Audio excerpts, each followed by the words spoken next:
출애굽기 17장 1절부터 7절까지 말씀을 가지고 같이 하는 묵상 그리고 나눔의 시간을 갖겠습니다. 먼저 본문 말씀부터 같이 들어보겠습니다. 이스라엘 자손의 온 회중이 여호와의 명령대로 흰 광야에서 떠나 그 노정대로 행하여 르비딤의 장막을 쳤으나 백성이 마실 물이 없는지라. 백성이 모세와 다투어 이르되 우리에게 물을 주어 마시게 하라. 너희가 어찌하여 나와 다투느냐? 너희가 어찌하여 여호와를 시험하느냐?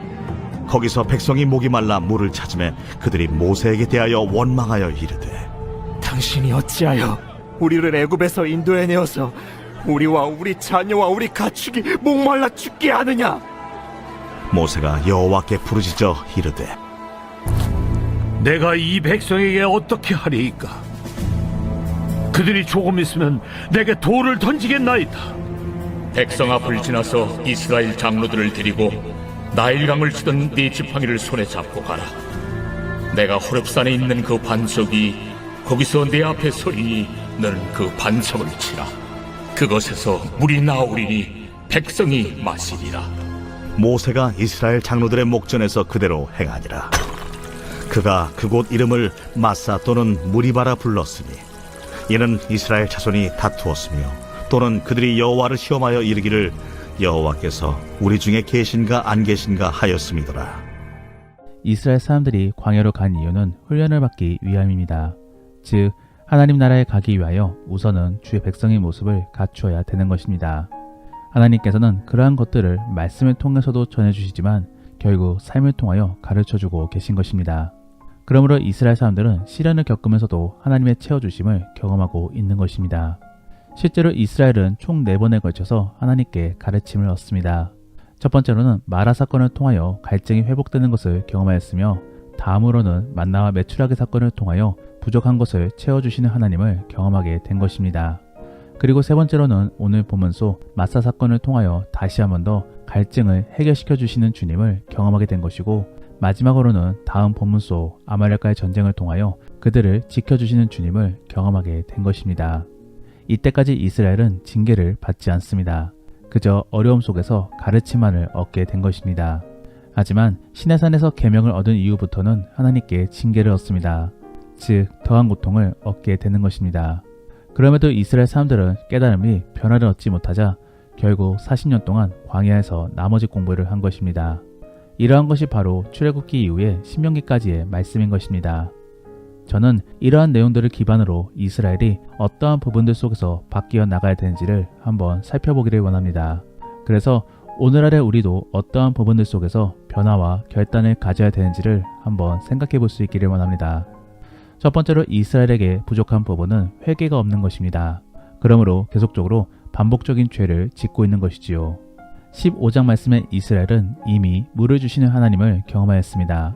그러면 다시 한 번 더 갈증을 느꼈을 때에는 채워주시는 주님을 떠올림으로 간구하고 또 기대했어야 됐던 것입니다. 하지만 이스라엘은 어떠하였습니까?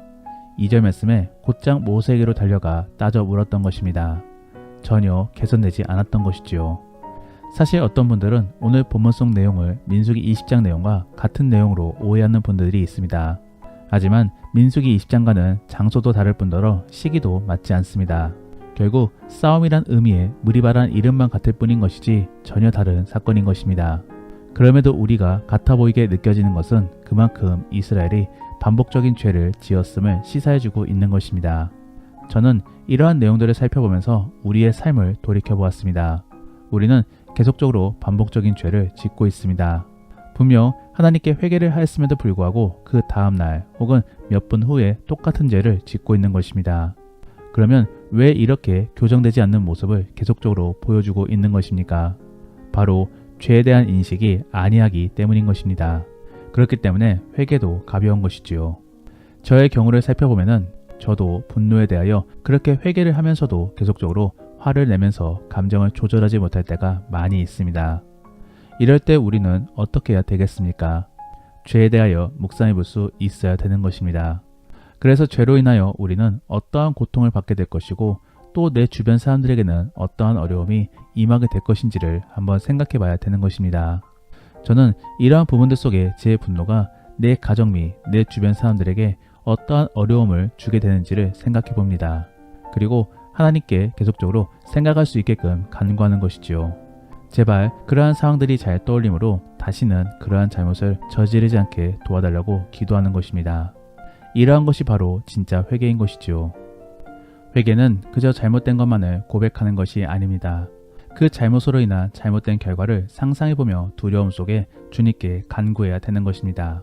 그래서 우리가 정말로 회복될 수 있게 도와달라고, 그리고 나로 인하여 다른 사람들이 고통받지 않게 도와달라고 간구해야 되는 것입니다. 그러한 것이 바로 회개의 진짜 모습인 것이지요. 그런데 이스라엘 사람들은 그러한 부분들이 없었습니다. 그저 묻고 지나간 것입니다. 그러므로 그들은 계속적으로 반복적인 죄를 짓고 있는 것입니다. 사랑하는 성도 여러분, 진정한 회개 속에 이제는 반복적인 죄를 짓지 않고자 노력하기를 원합니다. 그래서 주변에 선한 영향력을 미치고 또 내 자신도 거룩해질 수 있기를 원합니다. 두 번째로 이스라엘에게 부족한 부분은 하나님에 대한 지식이 부족했던 부분입니다. 이스라엘은 하나님의 능력이 제한이 있다고 생각하였습니다. 그러므로 모세 앞에 따져가면서 하나님을 시험했던 것이고, 결국에는 하나님이 우리 안에 계시지 않는 것 아니냐고 의심했던 것입니다. 분명 애굽에서는 초자연적인 그러한 전능하신 하나님이었습니다. 그런데 홍해를 지나고 나서부터는 그 기적의 빈도수가 줄어들었습니다. 더불어 이제는 안락하지 않고 그저 배고픔과 어려움들의 연속이니 그들의 입장에서는 하나님이 의심되었던 것입니다. 하지만 그러한 생각은 결국 하나님에 대한 지식이 부족하였기 때문에 나온 것입니다. 이들이 어려움을 겪는 이유는 무엇입니까? 하나님이 능력이 없기 때문이 아니라 사실은 그들을 훈련시키기 위함이었던 것입니다. 더불어 더 이상 굵직한 기적이 나오지 않는 이유는 이스라엘의 믿음 때문입니다. 즉 기적 때문에 믿음이 가벼워지는 것을 경계하신 것이지요. 그래서 하나님께서는 더 이상 기적에 집중하지 않으시고 오히려 말씀을 통하여 주님과의 관계에 집중시킨 것입니다. 이러한 상황들은 오늘날에도 마찬가지입니다.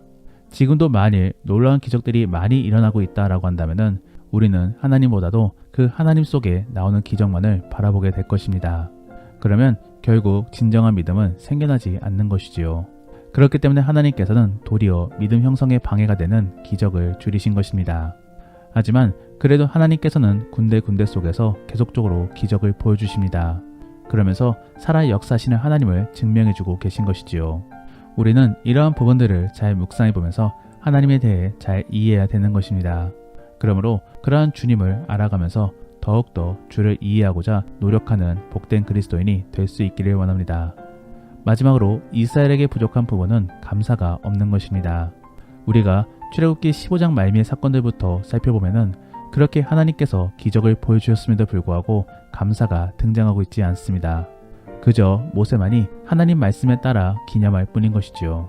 결국 은혜에 대하여 감사보다도 너무나 당연한 것으로 여겼던 것입니다. 그러므로 그들은 패역한 백성이 되어가고 있었던 것입니다. 사실 애굽 사람들은 계속적으로 하나님의 회복을 경험하였습니다. 즉 재앙 이후에 계속적으로 철회되는 것을 봄으로써 멸망의 위기에서 벗어나는 것을 수없이 경험했던 것입니다. 그럼에도 애굽 사람들은 계속적으로 하나님을 인정치 않고 불순종하였습니다. 그러므로 그들은 패역한 사람들이 된 것이지요. 그런데 이제는 이스라엘 사람들도 그 애굽 사람들을 따라하고 있는 것입니다. 우리는 이러한 사실들을 바라보면서 우리 자신도 살펴봐야 되는 것입니다. 우리 안에도 만일 인정 및 감사가 나오지 않는다라고 한다면은 어느 순간에는 그 구원의 사실이 너무나 당연한 것으로 여길 것입니다. 그리고 은혜보다도 원수를 지게 될 것입니다. 그러한 부분들 속에 우리는 감사를 중요시 여겨야 되는 것이지요. 우리 안에 감사의 태도는 어떠한 부분들이 있을 수 있겠습니까? 먼저는 기도가 있을 수 있는 것이고 또 찬양도 있을 수 있습니다. 더불어 헌금 및 다른 헌신도 있을 수 있는 것입니다. 그리고 그도 아니면 나눔 및 전도도 있을 수 있는 것입니다. 이처럼 다양하게 감사를 표현할 수 있는 방법들이 많이 있는데 결국 이러한 것들은 모두 무엇입니까? 바로 예배입니다. 우리는 감사가 있어야지만이 예배를 드릴 수 있는 것입니다. 사랑하는 성도 여러분, 하나님께서는 왜 이스라엘 백성들을 출애굽시키셨습니까?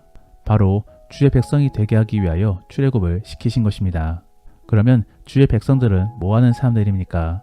바로 예배드리며 주를 높이는 사람들인 것입니다. 그러면 그러한 예배 및 주를 높이기 위해서는 먼저 무엇이 필요하겠습니까? 바로 감사할 것이 있어야 되는 것입니다. 그러면 현실적으로 우리는 감사를 갖기 위하여 먼저 무엇을 경험해야 되는 것입니까? 바로 어려움 및 구원을 경험해야 되는 것입니다. 그러한 부분들 속에 하나님께서는 이스라엘을 훈련시키고 교육시키고 있는 것입니다. 그럼에도 이스라엘은 아직도 배우지 못하였습니다. 그러므로 계속적으로 광야 생활에 묶여 있는 것입니다. 우리는 이러한 삶을 빨리 끝내기 위하여 먼저 어려움 속의 회개를 그리고 구원 속의 감사를 가져야 되는 것입니다. 더불어 그러한 삶 속에 계속적으로 주님에 대한 지식이 쌓여가야 되는 것이지요. 정말로 예수님의 이름으로 축복하기 원합니다. 하루속히 주 안에서 광야 생활을 수료함으로 주가 주시는 구원을 맛볼 수 있기를 원합니다. 그래서 계속적으로 주를 높일 수 있기를 원합니다. 말씀을 정리합니다. 오늘 우리는 이스라엘을 통하여 지금의 우리가 무엇이 부족할지를 함께 살펴보았습니다. 첫 번째로는 회개가 부족할지도 모릅니다. 아니면 주에 대한 감사가 부족할지도 모르는 것이지요. 또 그도 아니면 주님에 대한 지식이 부족함으로 주를 오해하고 있는지도 모릅니다. 우리는 기도 속에서 우리 안에 무엇이 부족할지를 생각해 봐야 되는 것입니다. 그래서 그러한 것들을 채워달라고 간구해야 되는 것입니다. 정말로 그러한 모습을 통해 계속적으로 거룩한 모습을 가져갈 수 있기를 원합니다. 그래서 주가 보시기에 거룩한 그리고 칭찬받을 수 있는 복된 그리스도인이 될 수 있기를 원합니다. 그러면 오늘 들은 이야기를 생각해 보시며 다시 한 번 더 오늘 본문의 말씀을 들어보시겠습니다. 이스라엘 자손의 온 회중이 여호와의 명령대로 흰 광야에서 떠나 그 노정대로 행하여 르비딤의 장막을 쳤으나 백성이 마실 물이 없는지라. 백성이 모세와 다투어 이르되 우리에게 물을 주어 마시게 하라. 너희가 어찌하여 나와 다투느냐? 너희가 어찌하여 여호와를 시험하느냐? 거기서 백성이 목이 말라 물을 찾으매 그들이 모세에게 대하여 원망하여 이르되 당신이 어찌하여 우리를 애굽에서 인도해 내어서 우리와 우리 자녀와 우리 가축이 목말라 죽게 하느냐? 모세가 여호와께 부르짖어 이르되 내가 이 백성에게 어떻게 하리이까? 그들이 조금 있으면 내게 돌을 던지겠나이다. 백성 앞을 지나서 이스라엘 장로들을 데리고 나일강을 치던 네 지팡이를 손에 잡고 가라. 내가 호렙산에 있는 그 반석이 거기서 내 앞에 서리니 너는 그 반석을 치라. 그것에서 물이 나오리니 백성이 마시리라. 모세가 이스라엘 장로들의 목전에서 그대로 행하니라. 그가 그곳 이름을 마사 또는 무리바라 불렀으니 이는 이스라엘 자손이 다투었으며 또는 그들이 여호와를 시험하여 이르기를 여호와께서 우리 중에 계신가 안 계신가 하였음이더라. 우리가 오늘 말씀을 통해 실천해보기 원하는 생활숙제는 지은 죄에 대하여 한번 어떠한 결과들이 발생할 수 있는지를 생각해 보시기를 바랍니다. 그래서 나에게는 그리고 내 주변에는 어떠한 영향들을 미치게 될 것인지를 한번 상상해 보시기를 바랍니다. 더불어 오늘 들은 말씀을 가지고 믿음의 나눔이나 가정예배를 드릴 때 나누기 원하는 것은 우리가 어떠한 회개를 하고 있는지를 나누어 보시기를 바랍니다. 그래서 바른 회개를 갖기 위하여 우리는 어떠한 마음을 가지고 있어야 될지를 한번 나누어 보시기를 바랍니다. 우리가 오늘 말씀을 통해 함께 기도하기 원하는 것은 하나님, 우리가 올바른 신앙생활을 감당할 수 있게 도와주옵소서. 그래서 세상에 선한 영향력을 미칠 수 있게 도와주옵소서.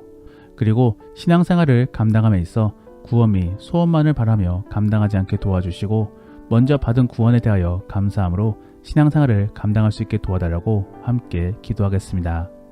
그러면 이제 오늘 본문 말씀을 가지고 치열하게 하루를 살아갈 수 있기를 바랍니다. 주 안에서 승리하시고 복된 하루가 될 수 있기를 예수님의 이름으로 축복합니다.